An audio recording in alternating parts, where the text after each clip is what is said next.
So this is a standard size 5-pound propane grill tank, and I've seen some great plans on the internet for making it into an aluminum forge. Basically a container that you allow to get really hot, and the material inside that's in a crucible is melted, and the material that we want to melt is aluminum cans or aluminum siding or aluminum engine blocks or anything aluminum. I've got some old window stuff that I want to melt down and to make into ingots, eventually into making into various items. I don't know what items just yet. That's not important to build the forge. The first step though is to get this valve off the top. This is a scary thing because propane gas is flammable. A spark can set it off, so you have to be really careful at this stage in this project that you don't introduce any sparks. So I opened the container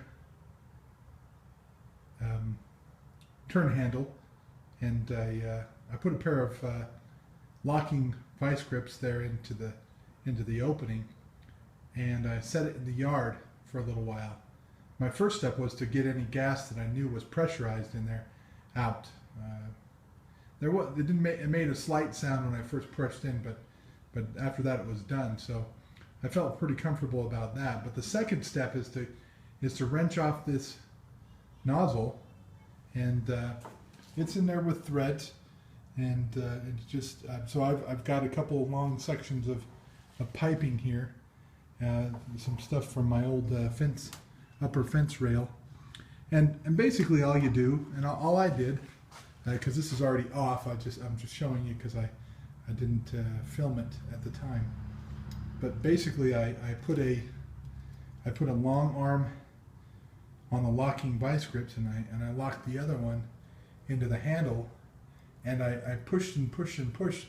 Actually, in this scenario, I pressed them together like this until I was able to get the valve to turn, and then I locked the pliers down underneath and did several additional turns, eventually wrenching it free.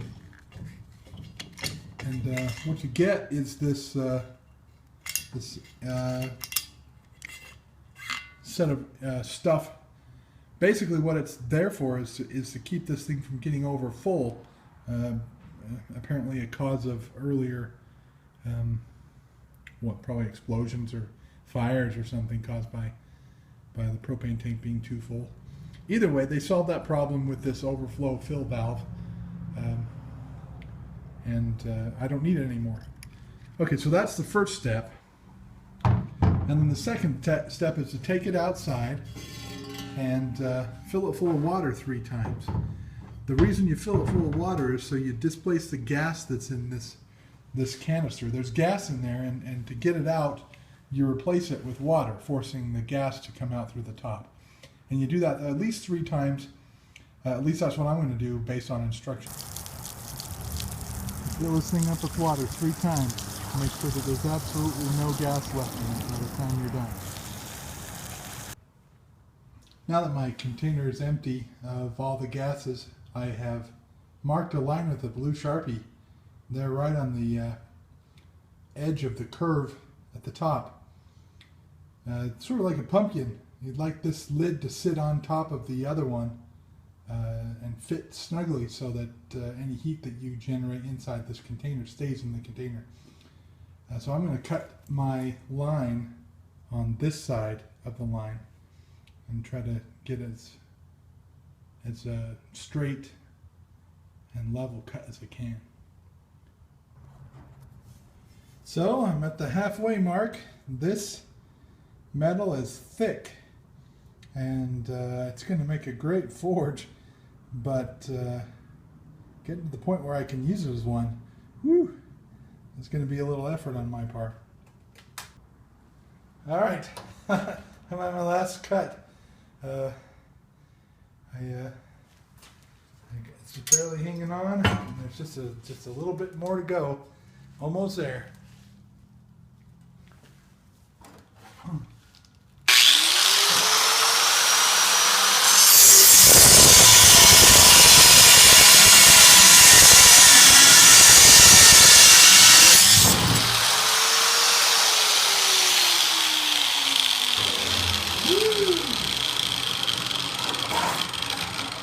Well,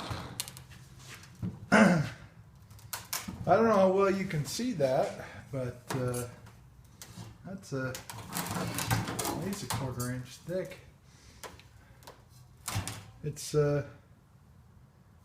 dirtier than I thought it would be. All right, so I got to clean up my rough edge, and boy, I could not keep a straight line for nothing. I think if I do that again, I'll have to come up with some kind of straight edge that I run my angle grinder along, because when you stand this up and look at it, oh, it's not super bad, but it waves back and forth a little bit. I could really use a chop saw, but I don't own one, so let me clean up these edges and I'll be back with you. So I got the edges rounded a little bit, really sharp. What I end up using is my 80 grit sandpaper. I shredded it pretty bad, but the idea was, there's just all these little razor bits of steel that were in the cut line. So as I went around it with my grinder, trying to clean up the edges, it just there's just so much. So like I said, I finally broke out my my sander. It doesn't have metal sandpaper or anything on it, so it was less effective probably than maybe something else I could have done, but it's what I had. So anyway, I also cut the top off, so now this thing's ready to start thinking about what I'm going to put in here. The instructions I've been reading suggest a mix of mortar and play sand on a 50-50 ratio, and you leave a 4-inch opening here in the center, and you just you just crown the outside edge, and so that's my next step. I'll get the materials together and we'll move forward. Okay, so now I'm looking at this extra cable, or this extra pipe here. I've ground a hole out of the corner, or the bottom edge of this container. And I think I still need more of a bevel on this. The idea is for this pipe to sit in here, and it's supposed to sit at an angle so that it whips the air around inside the machine and heats it. So there'll be burning coals in the center of this container, and this air coming in from outside, this forced air, is supposed to make a tornado starting at the bottom and working its way up to the top of hot air that goes past the coals at 1500 degrees and heats my crucible. Now, I still need to figure out how I'm going to turn this into a crucible. I've seen lots of people do it. I just don't know, what the safe way is to cut into the side of this container, because unlike this one where I could pull the top off and know for sure that it was out of gas, I don't know what you do. Probably something related to this, but that's more research I need to do before I can take that next step. But I've cut the pipe, and I'll have it sitting at the right angle here in a minute, and then I'll weld it. This is something that you hook a hair dryer or some other air mover like a shop vac to, so that you can push air into this box. It should work out really good. I'm excited about the progress so far.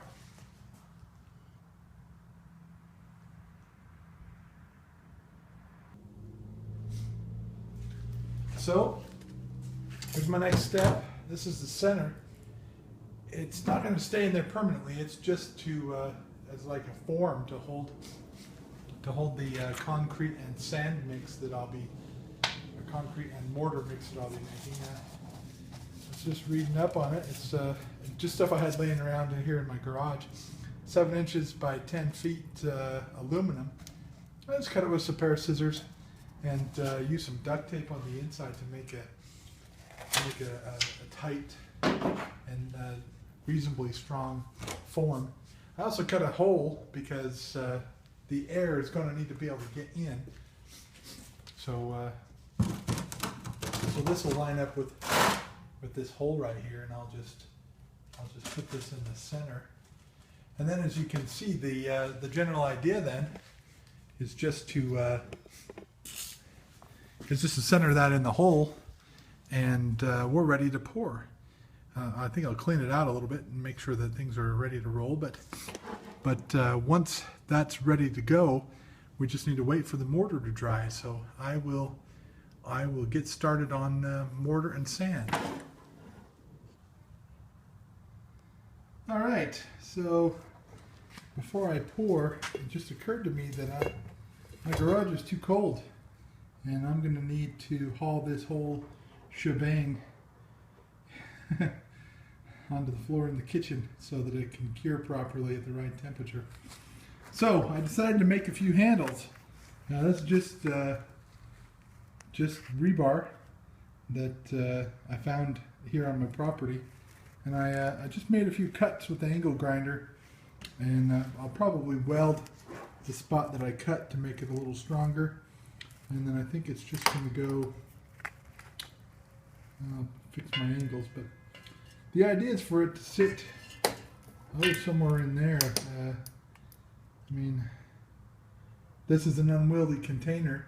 I don't plan on moving it while it's hot, but when it's cold, I also don't plan on having to reach underneath it to lug it around. So I got to fix these angles. It looks like it's a little close to the edge there, but the idea would be to take something like this and make it into a pair of handles. So I'll do that, and we'll be back. All right, so I'm looking at the first handle. It's man, I'm a terrible welder. I should grind these down before I show you. Anyway, one handle, right? It's going to hold that side up. I'll do the other one. I probably won't show you because you've seen one, you've seen them all.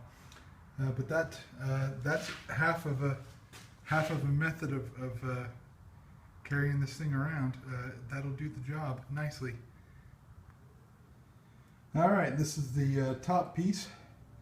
I have welded some 1/8 inch hardware cloth, which is a sort of a screen, and some old tent stakes.